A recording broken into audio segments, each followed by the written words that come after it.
Hello दोस्तों, नमस्कार, प्रणाम। कैसे हो आप सब लोग? तो स्वागत है आपका हमारे नए ब्लॉग में। तो आशा करती हूँ आप लोग बिल्कुल मस्त होंगे। और हमारा ब्लॉग आज बहुत देर से स्टार्ट हो रहा है। स्टार्ट तो क्या हो रहा है, कोई ब्लॉग नहीं बनाया था, फिर इमरजेंसी में गांव में बिल्कुल धुआं धुआं होने लग गया। तो भैया और हमारा ट्रैक्टर भी स्टार्ट हो गया, मतलब घर से निकला। तो मैं भी पीछे पीछे आ गई। तो इधर देखा तो क्या बताऊँ, पता नहीं आज कैसे गाँव में इतनी आग लग गई थी। मतलब जो गेहूँ कटे थे, तो अब आजकल कंपाइन से सब गेहूँ कटाते हैं, तो पता नहीं आग कोई लगा देता है कि अपने आप लग जाती है। समझ में नहीं आता है कि इतनी तेज़ों से आग आ रही थी कि सब लोग डर गए। लेकिन किस्मत इतनी अच्छी थी, कल भैया ने पहले से ही जुताई कर दी थी खेत की। जो हमारे बिसौरी के आगे भूसा ही पड़ा था और बटिया ही अभी बनाया था, तो रोड के इस साइड कल शाम को ही भैया ने सारी जुताई कर दी थी कि बाई चांस आग लगेगी भी तो थोड़ा गैपिंग रहेगी, तो हमारे इधर नहीं आएगी। वो भैया की बहुत ज़्यादा समझदारी रही कि एक दिन पहले से ही जुताई कर दी। और टैंक पहले से ही भर रखा था, 2-4 दिन पहले से ही भरा था कि कभी बाई चांस ऐसा होता भी है तो हम टैंक लेके चले जाएंगे। तो सब लोग लग गए आग बुझाने के लिए। और घर गाँव के किनारे, मतलब के किनारे से घर भी थे, उनको भी बड़ी, गांव के सब लोग एकजुट होके बिल्कुल आग गांव में अंदर से आने से बचा लिया। फिर भी आज गांव के अंदर थोड़ा आएगी, 1-2 लोगों के छप्पर भी जल गए और जो पैरा होता है वो भी जल गया। हमारा वैसे नुकसान नहीं हुआ, पर गांव में किसी किसी का नुकसान भी हो गया। तो यहाँ पे हम सारी, जो आग तो वैसे बुझ गई थी, लेकिन थोड़ी थोड़ी जो जल रही थी वो भी हम बुझा दे रहे थे, क्योंकि थोड़ी सी चिंगारी होती है ना, वो पूरी आग में बदल जाती है। और हवा इतनी चल रही थी कि बिल्कुल आँख भी नहीं खुल रही थी। और हम लोग लगे हुए थे बुझाने के लिए। सब लोग आ जा चुके, पापा, मैं, भांजे थे और पारो के मौसा लोग, सब लोग गांव के सब आ गए थे बुझाने के लिए। तो यहाँ हम एक एक चिंगारी बिल्कुल बुझा रहे थे। इतनी हवा चल रही थी कि उड़ के कहीं भी जा सकती थी, भूसे में जा सकती थी, क्योंकि जो बगीचा था उसमें भी बहुत ज़्यादा भूसा रखा हुआ था। तो बड़ी दिक्कत हुई है आज, क्या ही बताएं आपको। ओ भाई, बहुत अंधेरा है आज, तो लाइट भी नहीं है। तो अभी आ पाई हूँ घर। पता ही नहीं चला, मैं तो सिलाई कर रही थी, हालत हुई गंभीर, सिलाई कर रही थी। और उधर फिर हमारा ट्रैक्टर चलने लगा, तो मुझे पता चला कि अरे उधर बताइए कि आग लग गई है। पता नहीं है ऐसी हवा में आग कौन लगाता है, समझ में नहीं आता। इतनी आग लग गई कि जो हमारे भूसा वूसा रखा था ना, बिल्कुल आज तो वो तो हमने टैंक पहले से भर रखा था और पहले से जुताई कर दी थी कल भैया ने, तो बचिया नहीं। तो आज तो कसम से कांड हो जाना था बहुत तगड़ा वाला। क्योंकि कल मैंने आपको दिखाया था कि जो बगिया थी, जो बगीचा था, उसमें पूरा भूसा पड़ा हुआ था। लेकिन कल जुताई जो भैया ने करी थी उसकी वजह से बच गया, नहीं तो आज तो बहुत ज़्यादा नुकसान हो जाता हमारा। तो जो होता जो बगिया में पड़ा था, इतना माल होगा यार, 1-2 लाख का तो माल था ही, वो बच गया। किस्मत बहुत अच्छी थी उसकी कि भैया ने आज कल पहले से जुताई कर दी। ये आग भी ना आजकल के दिनों तो एक छोटी सी चिंगारी की ज़रूरत है और पूरा सब ख़त्म कर देती है।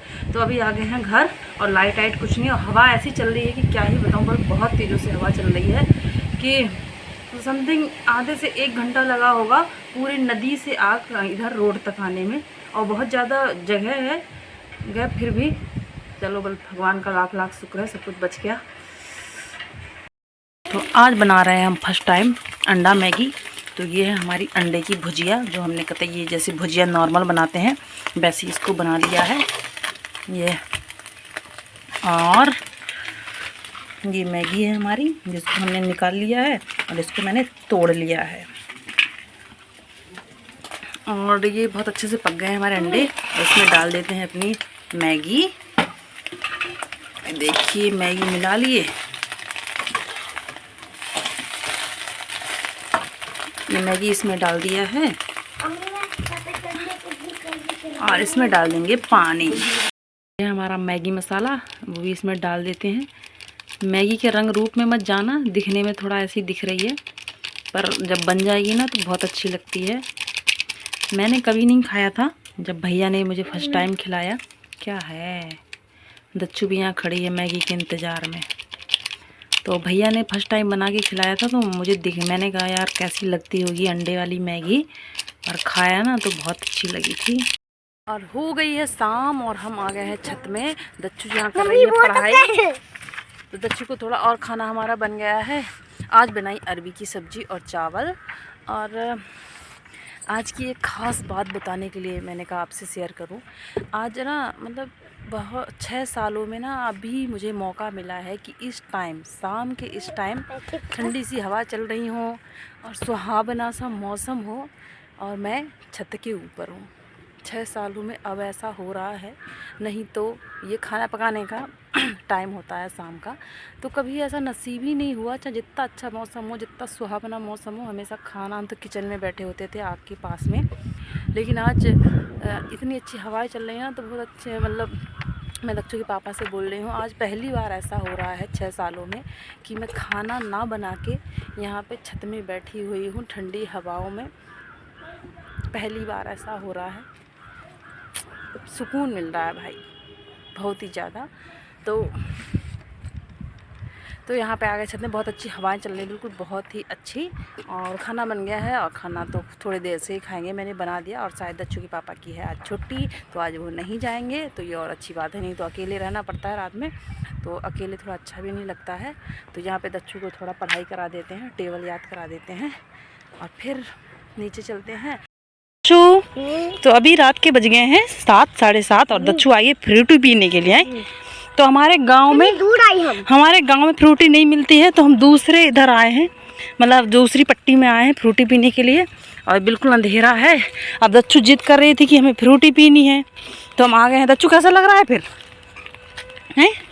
अच्छा, पर फ्रूटी ठंडी लगी है। थैंक यू तो नहीं बोला भैया। अच्छा, थैंक यू। कार आ रही है साइड में।